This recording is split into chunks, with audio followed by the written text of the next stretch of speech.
Right, guys, welcome to my channel. So that bag of wood there, let's get straight into it, was destined for the log burner. I brought it in to burn. It was all like bits. So I can't burn that. Let's get it back outside. Let's see if we can use it. So there he is, the beast, already set up. The lads had got it out for me. So I thought I'd use these for this project. This project's like a nice simple build with a bit of technical thrown into there, a few angles and that. And it's a project, the item has got sort of loads of uses around the home, but it's got sort of two, how I seen this project on the internet and for what it was for, and it's sort of like got two uses. It's sort of like a carrying device and a stool, like a short stool. Now, originally these are for the garden. So if you're going out in the garden, you can put all your like trowels and small and sort of gardening tools in there. You can carry them out, and then you can, tip the stool upside down, and you can sit on it if you're like weeding in the undergrowth and all that kind of stuff. Gardening is not my forte, so I don't know nothing about gardening. We just have a gardener come in and do our gardening, so that's that one. So unfortunately, these weren't wide enough, these boards, but I've got a project lined up for them. So I got a piece of 6x1 out. This is 6x1 pine. I got a long length out. I've got a few lengths of this left. And I'm just going I'm just putting it down, just making it a bit more manageable. Always be safe round the chop saw, miter saw. So I'm just measuring it out for my dimensions. I'll put the dimensions of the item finished in the description below, but you can make this project to suit you. When I made this, I thought it might be a little bit too small, but actually it's like the perfect size for like them gardening tasks. But you can use these. You can like to carry cups of coffee around, beers around, all that kind of stuff, and it's an excellent projects for hobby woodworkers, beginners. You could sell these, picture them up really nice and sell them. What I will do with this, I'll try and picture and put in the post thing where you just put a picture in, not a video, some pictures of it being used in different settings and all that kind of stuff, not just for the garden. What you could do, you could cup of coffee, some biscuits, sort of like you could ferry them about, all that kind of stuff. Really good, cool little project to learn some skills. Now, the sort of skill behind this, what I'm trying to learn here is the angle cutting again and doing things to certain angles. Now, it's something I need to I want to put more in. So I'm just sort of working out visually here what sort of angle I'd like, and then go with a angle. My hand looks nearer than it actually is there. Don't worry about that. It's the camera angle.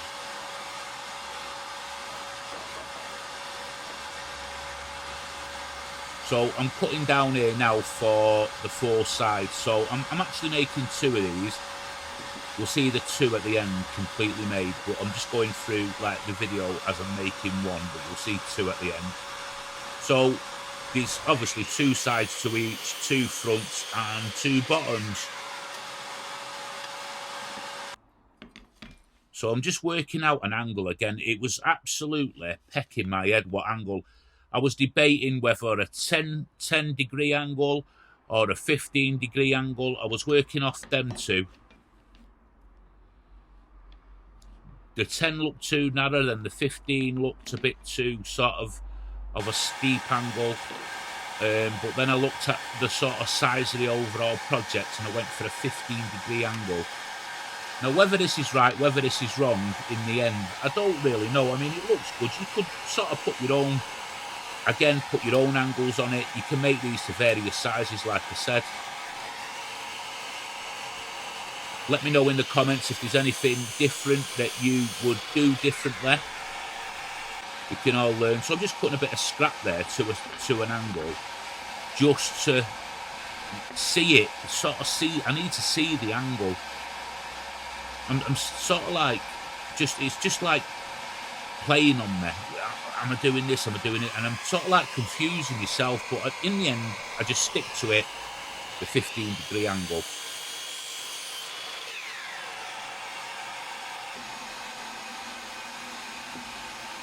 So just move them out of the way there.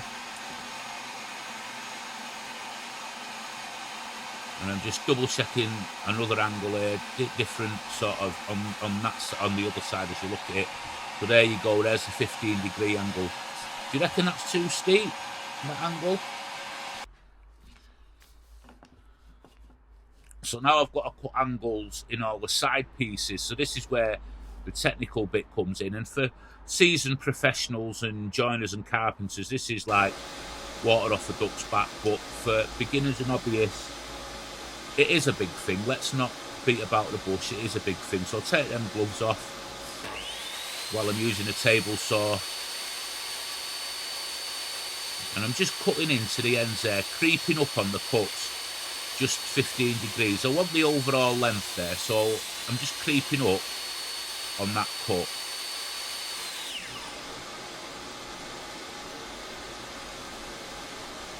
Let that blade stop before you move any debris out the way.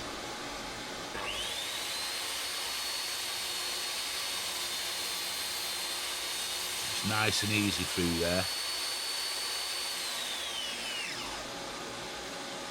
So now I'm ripping the board down for the front and backs of these. Now, this you'll see in the end. I should have made. I'm ripping these at 5 centimeters. And you'll see on the end finished product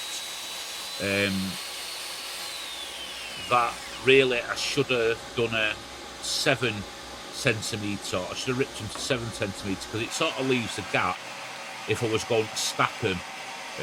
It would have been nice just to have the extra 2 centimetres. Then when I put them together, like for storing away, they'd stack nice. So they'd like be a nice sort of thing to sort of like a stackable thing, so you could have multiples of these and use them for various things. But like I say, get these made and get them on sort of Etsy and Facebook Marketplace. And if you guys have got your own websites and stuff like that, get them on there for sale. I don't know how they'd sell, but I don't see many people actually making these.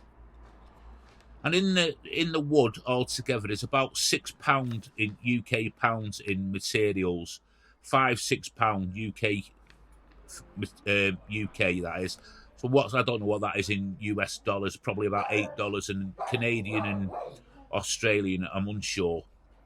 So I'm just marking out. I've gone 6 centimeters down from the top there, struck a line across, and then I'm just making the X mark in the center of that, just to make an hole. Now the holes are going to be sort of just finger holes, just for carrying, for ease of purpose, just making them super useful.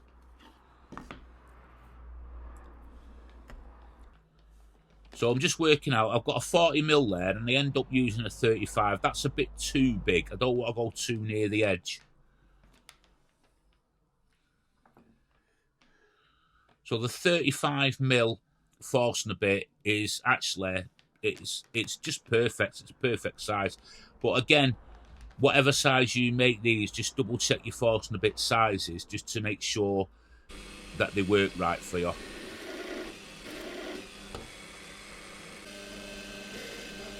Something worked right there. I just tighten that up a bit. Just go through, nice and easy. Take your time. And you don't see it here on the video, but I've got 0 tear out on there on the back of that. I think I've got my speeds right now for my drill. It looks like it's going round slower than it actually is there. It must be the way the camera's set up.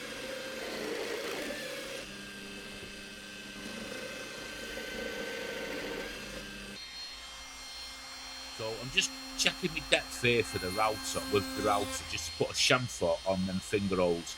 I just want to make sure, this is a mistake I've made in the past by cutting too deep. So one of the things I've learned is just get a scrap of wood, get it perfect. And it was right. The first thing, I just got lucky there, and it just sort of looked right. And I'm just checking it to make sure it is right, and it is. And even if you did have a bit of tear out on there, even if there was a bit of tear out, that sort of chamfer would have took the majority of it out anyway. But these would be so nice made out of some sort of, you know, I know you guys in the States have got, like, seems to have more access to harder woods than what we've got over here. If these were made out of, I've seen some really nice wood being used for some projects. Is it cherry? All that kind of stuff. I bet these would look amazing, something like that. So I'm just marking now for pre-drilling. I'm just, for my holes, pre-drill and countersinks. Now I'm marking everything out because I want everything to look sort of symmetrical and nice and neat. I'm trying to make everything as though I would be selling it. Even though I'm not selling these, you know, if you're making stuff and you're selling it, make sure everything is spot on to the best of your ability. So I'm just going through it on a slight angle because when it joins, it's on a 15-degree angle. So I'm putting 35mm torque screws in. So I'm just going to go through on a slight angle. I'm just moving it to the side, sort of following that 15-degree angle on the end. I'm just countersinking in. And that bit on there is blunt as anything. I snapped a bit and I only have that one I could put into that countersink or so. That's why it just looked a bit slow going through. So I'm just getting all the bits off, just tidying up. This is an unnecessary step here, but it's just something I like doing. So I'm just marking up for where the side, the front and the back meets the thinger, and it is, if I go up 2.5 centimetres there, that's in between the 5, and that's where my old placements will be.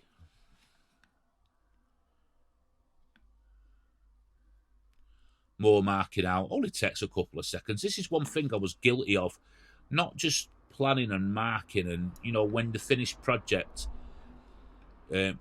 was done, it was like it looked a bit messy because I'd have screws holes off, you know, screws offset and all over the place. But now just taking that little bit of extra time and care, attention to detail, they're still not perfect, but the thing is, you're not really going to know, whereas you would know if you just didn't take this step.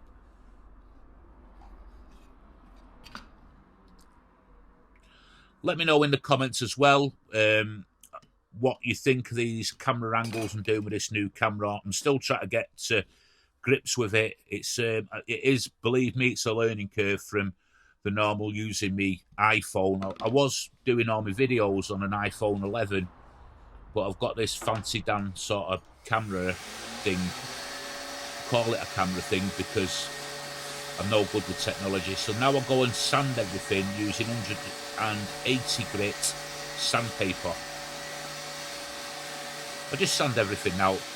You know, one of these is not being stained, and we'll see what I do with the other one, but just give it a good sand now because you'll not get to the insides of it. I am going to spread this here. You'll see me spread it with my finger. I am going to get some glue spreaders. This is one thing I'm guilty of, and I need to stop it, really. It's just, you know, me rushing again. Just take your time. So I thought this would be trickier than it actually was, you know, because it's on an angle like that. And I didn't have a clamp that will sort of like clamp it there. So, but just holding it in place, the top one, the top section, putting downward pressure down as well, it worked out okay. And like I say, for everything on this build, the screws I'm using are 35mm torque screws. That's interior glue I think I'm using there, I'm not too sure, but you know, if you're going to use these in a garden, use waterproof glue. And obviously put the necessary protection on the wood to keep it for its longevity. Good for gifts these, if you know a gardener, you know, something like that.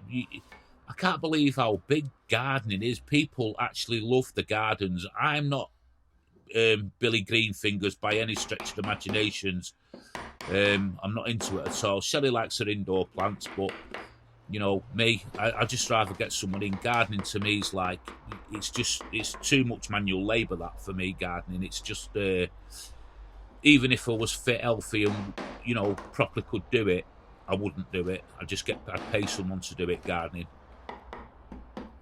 A bit of persuasion there, just getting it nice and level, and it's a bit of a tight fit, that, so everything's screwed up there. I'm just going over, cleaning it up, just softening a few of the corners there with the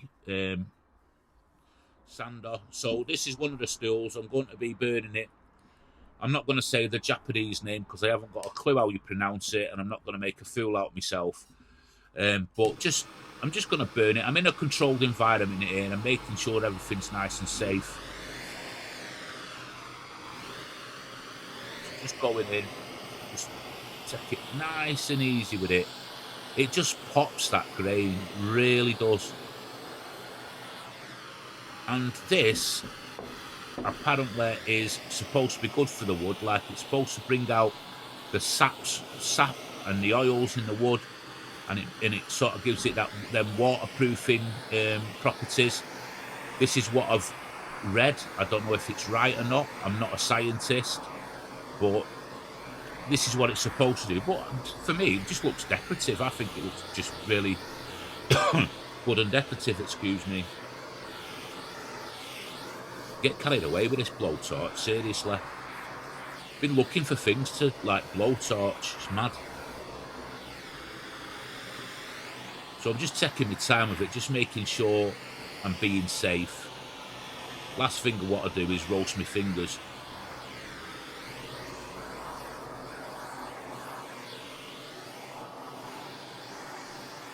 Look at that grain pop. It is a good technique, this. I tell you what, it is a learning curve as well, just to get it right. So I'm just going over this now with just some sandpaper, a bit of old sandpaper, just to get the sooty bits off the top.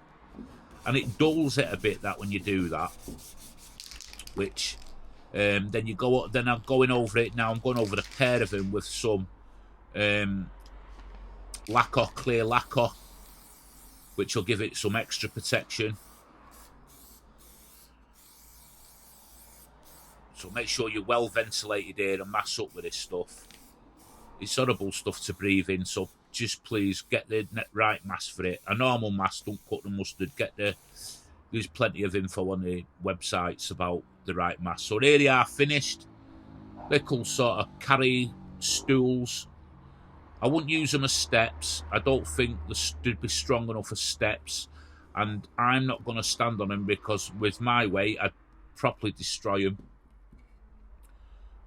But you can make these to whatever size you want. I quite like these. Functionality, simple and functional, and really low cost, and you could batch these out and make quite a few. So I hope you liked it, guys. Drop in the comments what you think, and on to the next one.